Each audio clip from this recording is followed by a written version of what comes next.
Olá, internautas e assinantes da Livro Enet. Eu sou a professora Elizabeth Aloy Amaro e estou aqui hoje para atualizá-los sobre alguns aspectos recentes, polêmicos, da disciplina dos alimentos entre cônjuges, parentes e também decorrente da união estável.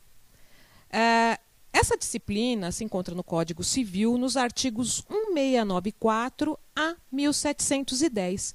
Mas antes de nós falarmos dos aspectos destacados dos alimentos, pela doutrina e jurisprudência recentes, é importante que nós pontuemos um pouco sobre a principiologia que norteia o direito a alimentos.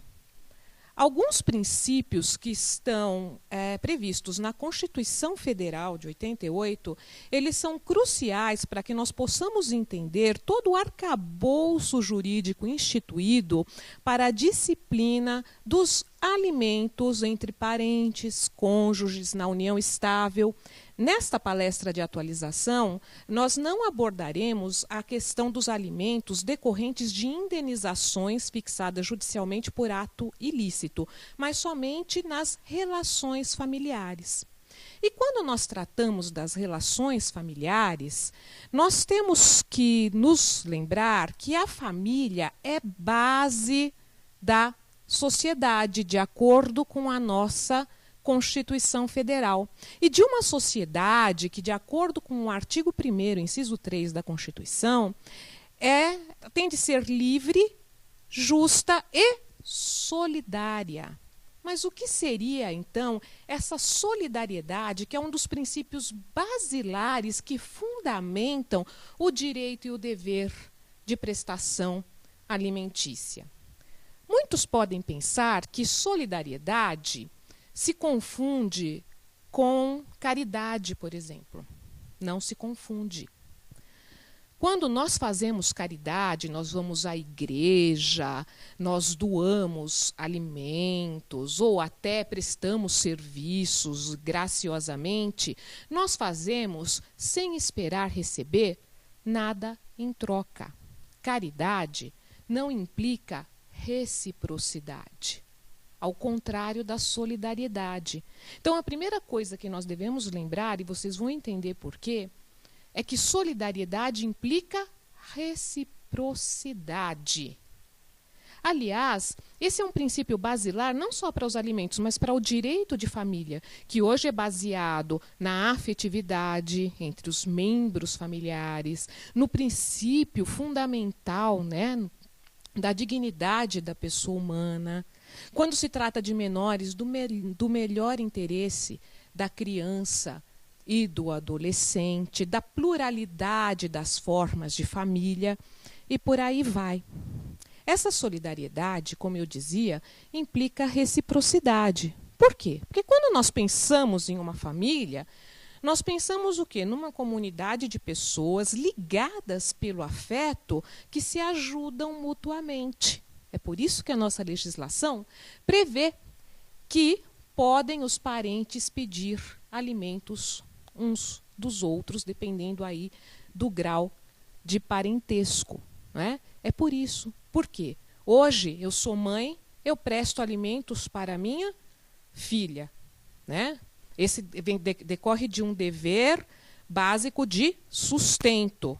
Quando a minha filha completar a maioridade, eu vou me exonerar dessa obrigação. Mas, de repente, quando eu estiver idosa, pode ser que eu necessite de alimentos e eu posso pedi-los para a minha filha. Por isso que há essa reciprocidade. E a pergunta que não quer calar é: pode um parente consanguíneo, que nunca foi solidário, que nunca prestou assistência aos seus filhos, por exemplo, pleitear alimentos? A resposta parece-me negativa. Por quê? Solidariedade implica reciprocidade.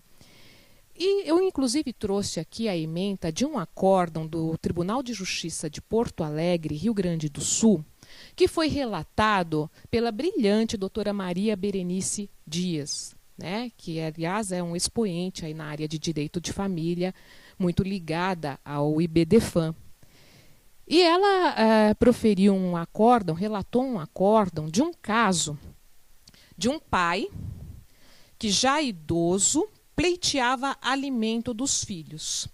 Eu vou pedir licença para ler a ementa deste acórdão. Alimentos, solidariedade familiar, descumprimento dos deveres inerentes ao poder familiar. É descabido o pedido de alimentos com fundamento no dever de solidariedade pelo genitor que nunca cumpriu com os deveres inerentes ao poder familiar, deixando de pagar alimentos e prestar aos filhos os cuidados e o afeto de que necessitavam em fase precoce do seu desenvolvimento. Essa decisão foi proferida na apelação cível 700-135-02331 da comarca de Porto Alegre pela 7ª Câmara Cível. Era uma apelação. O que era o caso? Um pai idoso pedia alimento para os filhos. Só que da prova produzida nos autos, verificou-se o seguinte, que ainda quando esses filhos estavam na mais tenra idade, eram crianças, esse pai abandonou a família. Até então eles estavam em São Paulo. Nunca mais, por 18 anos, ele procurou os filhos. Jamais prestou assistência, quis saber se estavam vivos, se estavam mortos, se precisavam de alguma coisa. Eles passaram fome. A avó, então, veio ao encontro deles para prestar auxílio e eles acabaram indo para a comarca do Rio Grande do Sul, Porto Alegre. Lá, com muito sacrifício, com a ajuda da avó, etc., eles cresceram e se formaram. Inclusive conseguiram bons empregos, se não me falha a memória, pelo caso, um deles era médico. E aí esse pai, depois de longos e tenebrosos invernos e anos, aparece pedindo pensão alimentícia para esses filhos. E aí tem até um trecho do acórdão que a doutora Maria Berenice esclarece. Carece o recorrente de legitimidade para invocar, no presente caso, a solidariedade familiar, se considerado ter descumprido os deveres inerentes ao poder familiar, deixando de prestar qualquer assistência aos filhos quando ainda se encontravam em fase tão precoce do seu desenvolvimento. No nosso ordenamento jurídico, a afetividade dispõe de valor constitucional, de modo a projetar a família como grupo social fundado na sua essência em laços de afeto. Ainda que se valorize a origem genética do indivíduo, a existência do afeto nas relações humanas nada mais é do que um corolário do princípio da dignidade humana. Nossa legislação protege o direito à convivência familiar justamente para resguardar a dignidade, a formação e a proteção do ser humano em desenvolvimento, pois a falta de afeto e de amor da família gravará para sempre o seu futuro. E aí ela completa que, então, essa solidariedade deve ser uma via de mão dupla, pois ela implica reciprocidade. Então, feito esse parêntese, é importante nós entendermos a principiologia dos institutos que nós analisamos, que nós estudamos, é que nós podemos analisar os vários aspectos odiernos da família moderna. Outra coisa que nós não podemos olvidar é que os tempos mudaram, né? Até há algumas décadas nós tínhamos a figura do pai provedor e da mãe que cuidava dos afazeres domésticos. Com a igualdade de gêneros, né? Homens e mulheres têm direitos iguais, também vieram os deveres iguais. E a nossa sociedade está mudando.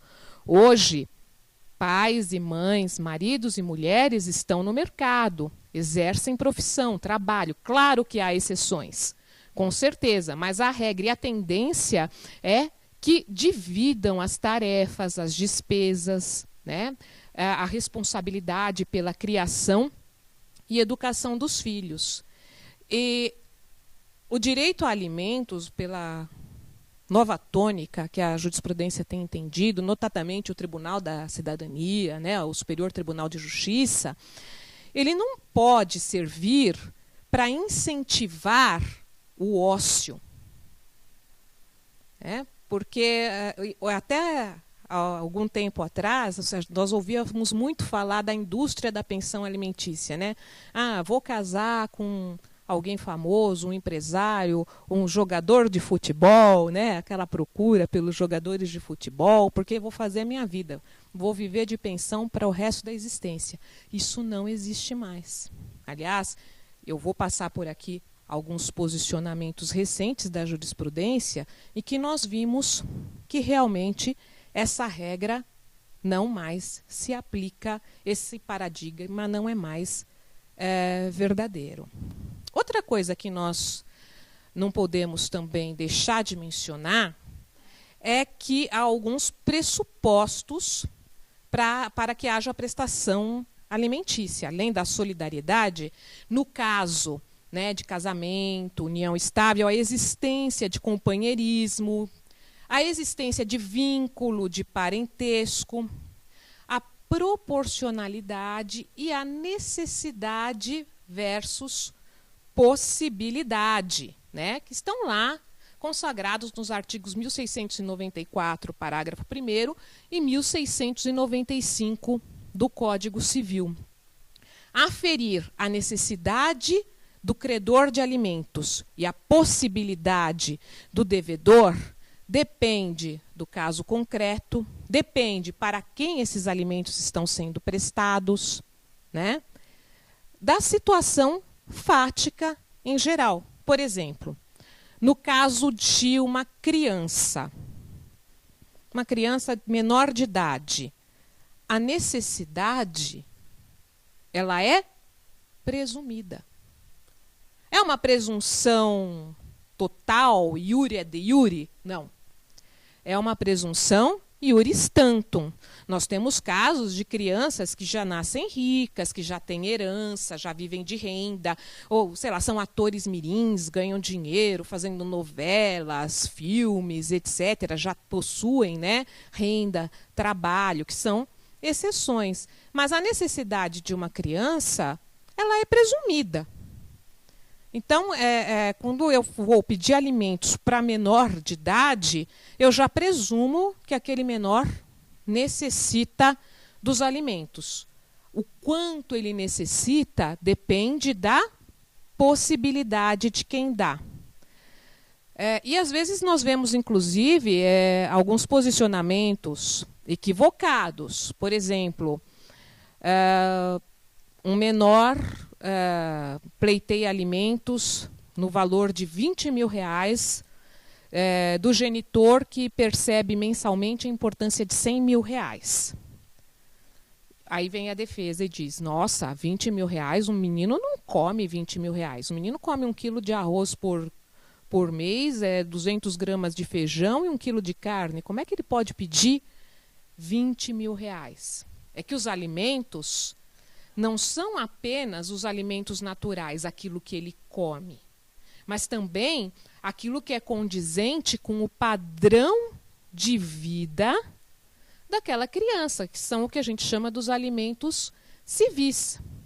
Então, uma criança que tem um pai que ganha R$100 mil por mês, com certeza ela estudará num colégio que não custará barato, ela frequentará atividades extracurriculares que terão custos, ela terá os melhores médicos, dentistas, planos de saúde, ela usará, né, tênis, roupas de grife.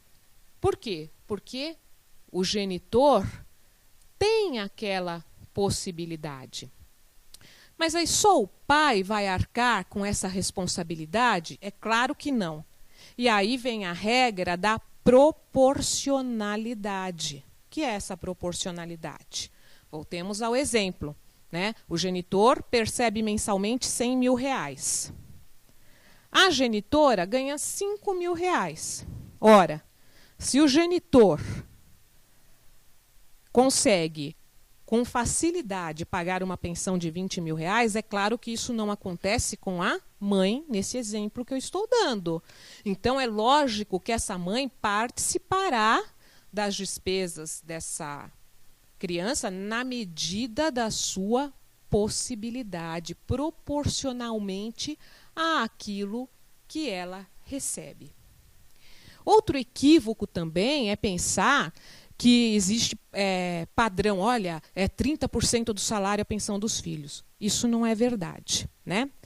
Nós vamos passar daqui a pouquinho para a segunda parte da nossa palestra de atualização e nós vamos verificar vários aspectos aqui da questão dos alimentos. Possibilidade de se descontar, por exemplo, pagamento de escola, plano de saúde, da pensão devida, alimentos gravídicos, a subsidiariedade da obrigação dos avós na prestação de alimentos quando o pai não consegue pagar. São todos posicionamentos recentes, inclusive até quando se deve pagar prestação alimentícia para os filhos e quando cessa essa presunção de necessidade. Nós nos vemos no próximo bloco.